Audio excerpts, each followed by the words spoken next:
Artigo 1. Todos os seres humanos nacen libres e iguais en dignidade e dereitos, e dotados como están de razón e conciencia, deben comportarse fraternalmente uns cos outros. Artigo 2. Toda persoa ten os dereitos e liberdades proclamados nesta declaración.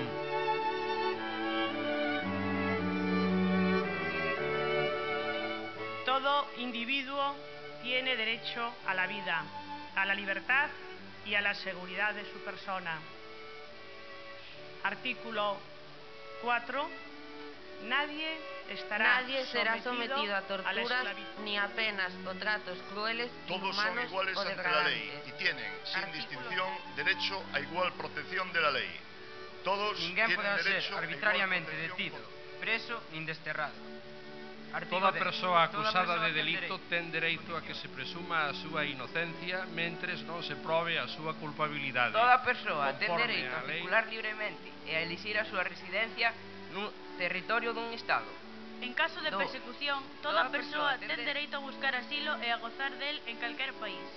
Toda 2. persona tiene derecho a una nacionalidad.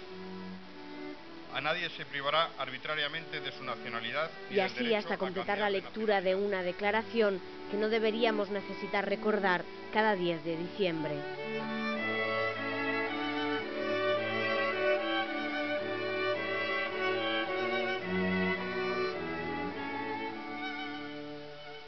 El Partido por un Mundo Más Justo aprovechó esta celebración para instalar un stand informativo en la calle del Paseo, en el que se podía leer la Declaración Universal de los Derechos Humanos y obtener información sobre distintas ONGs que trabajan en distintos países del mundo.